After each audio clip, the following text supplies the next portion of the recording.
আজকে নির্বাচন দিয়েছে এবং নির্বাচন সকল দলকে অংশগ্রহণ করতে দিতে হবে। কেন আওয়ামী লীগ করতে পারবে না? আওয়ামী লীগের নামে তো সমানে মিথ্যা অপপ্রচার করেছে। মানুষ হয়তো সাময়িকভাবে বিভ্রান্ত হয়েছিল, এখন তো মানুষ বাস্তব অবস্থা বুঝতে পেরেছে। শুধু আওয়ামী লীগ ইলেকশন করলে আওয়ামী লীগ ভোটে জিতে যাবে এই ভয়ে আওয়ামী লীগকে তারা নিষিদ্ধ করেছে, ছাত্রলীগকে নিষিদ্ধ করেছে এবং আওয়ামী লীগকে ইলেকশন করতে দেবে না। তাহলে কিসের গণতন্ত্র আনলো তারা? কিসের মানবাধিকার আর কিসের কি? ইউনূস তো সব থেকে বড় ফ্যাসিবাদ এবং সব থেকে বড় জুলুমবাজ। কারণ সে ক্ষমতা আসার পর থেকে মানুষের মৌলিক অধিকার নাই, বিচার চাওয়ার অধিকার নাই, তাদের খাবার দাবার বাসস্থান নিরাপদে বাড়িতে ঘুমাবে সে ক্ষমতাটুকু নাই। কাজে এই নির্বাচন আওয়ামী লীগকে ভোট অংশগ্রহণ করতে দেবে না তারা। আমাদের এটা দাবি থাকবে, আমরা নির্বাচন বয়কট করি না, তবে আমাদের নির্বাচন করতে না দিলে আমাদের কোনো ভোটার কিন্তু ভোট কেন্দ্রে যাবে না। আওয়ামী লীগ নির্বাচন করতে চায়, আওয়ামী লীগ নির্বাচন করবে, কিন্তু আওয়ামী লীগকে তারা নির্বাচন করতে দেবে না। হ্যাঁ, 2014 সালে বিএনপি নির্বাচন বয়কট করেছে। 2024 সালে বিএনপি বা জামাত মানে এরা তো নির্বাচন বয়কট করেছে। আওয়ামী লীগ তো নির্বাচন বয়কট করে না, আওয়ামী লীগ নির্বাচন করতে চায়। কারণ যত অপপ্রচার চালাক, যত মিথ্যা বয়ান দিক, হ্যাঁ একসময় মানুষ হয়তো বিভ্রান্ত হয়েছিল ক্ষণিকের জন্য, কিন্তু আজকে মানুষ বুঝতে পেরেছে ইউনূস খানের ক্ষমতা আসার পর যে সন্ত্রাস জঙ্গিবাদ তাদেরকে সবাইকে ছেড়ে দিয়েছে। যারা তার সমন্বয়ক উপদেষ্টা বা দল করেছে এরা তো এখন রাতারাতি আঙুল ফুলে কলা গাছ। তা এত সম্পদের মালিক হয়ে গেছে, শত শত হাজার হাজার কোটি টাকার মালিক হয়ে গেছে তারা। ইউনূস নিজেই তো ক্ষমতা এসে মানুষকে কিছু দিতে পারেনি। 6 কোটি মানুষ আজকে দরিদ্র সীমার নিচে চলে গেছে, যেখানে আমি 5 কোটি মানুষকে নিম্নবিত্ত থেকে মধ্যবিত্তে নিয়ে এসেছিলাম।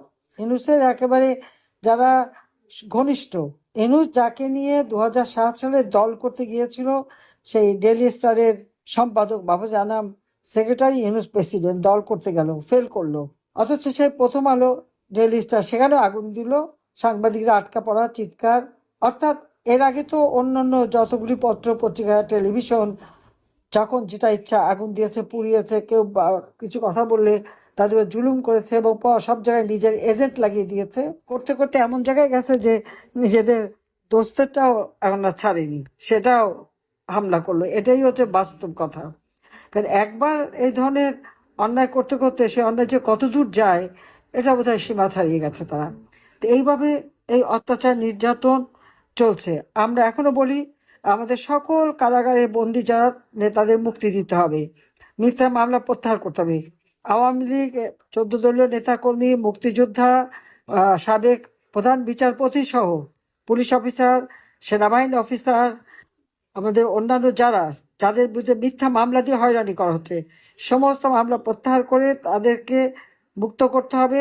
ন্যায় বিচার যাতে হয় সে ব্যবস্থা করতে হবে এবং আওয়ামী লীগের সকল নেতাকর্মী কারাগারে অকথ্য অত্যাচার নির্যাতন চালাচ্ছে, স্লো পয়জন করছে কারাগারের ভিতরে, মানে রিমান্ডের নামে অত্যাচার, আবার কারাগারের ভিতরে ওই আসামিদের দিয়ে নির্যাতন, আমাদের মেয়েদের পর্যন্ত নির্যাতন। শুধু নির্যাতন না, একটা কারাগার ভর্তি। কাজে এদেরকে মুক্ত করতে হবে। এখনো তাদের উপরে জুলুম অত্যাচার, এমনকি সংখ্যালঘুদের উপরে অত্যাচার। তাদেরকে নাকি ভোট দিতে হবে। কেন? যার ভোট দেওয়ার, আমার ভোট আমি দেবো, যাকে খুশি তাকে দেবো, এই স্লোগান তো আমরা দিয়েছি। আর সেই ভোটের অধিকারও এখন তারা কেড়ে নিচ্ছে। তো এটা কোন ধরনের গণতন্ত্র নিয়ে আসলো, আমার সেটাই প্রশ্ন। যাও, এই অবস্থা থেকে বাংলাদেশকে মুক্ত করতে হবে, সকলকে ঐক্যবদ্ধ থাকতে হবে। আমি আবারও বলি যে আওয়ামী লীগকে নির্বাচনে অংশগ্রহণ করতে দিতে হবে, এটা আওয়ামী লীগের অধিকার। কারণ আওয়ামী লীগ এদের স্বাধীন করেছে, আওয়ামী লীগ এদেশে অর্থনৈতিক মুক্তি এনে দিয়েছে, আওয়ামী লীগই স্বল্পোন্নত দেশ থেকে উন্নয়নশীল দেশের মর্যাদায় বাংলাদেশকে নিয়ে গেছে। ইউনূস সব ধ্বংস করেছে। এই ধ্বংসের হাত থেকে বাঁচাতে একমাত্র আওয়ামী লীগই পারবে, আওয়ামী লীগ ছাড়া আর কোনো দল পারবে না। কারণ সব তো লুটেরা আসে খেতে, এবং তাদের খাই খাই করতে করতে এখন দেশটা খেয়ে ফেলছে। কাজে এদের হাত থেকে মুক্ত করতে হবে। আর এই দায় মুক্তি চলবে না, যারা অপরাধী তাদের বিচার করতে হবে, আর আমাদের নিরপরাধ লোকগুলি তাদের ছেড়ে দিতে হবে। আর যে অত্যাচার করলো আপনাদের উপর, এটা আমরা ভুলবো না। সবাই ধৈর্য ধরেন, ইনশাল্লাহ। চাই না আল্লাহ তো আমাকে কিভাবে কিভাবে বারবার বাঁচায়। ওই তারেক জিয়া আর খালেদা জিয়া 21 আগস্ট ঘেন্না হামলা করে হত্যা করতে চেয়েছিল, আসামি সব ছেড়ে দিয়ে সব ইউনূস আবার তাদেরকে মর্যাদা দিয়েছে। আমি বেঁচে গিয়েছিলাম, এটা তাদের কাছে একটা অবাক ছিল।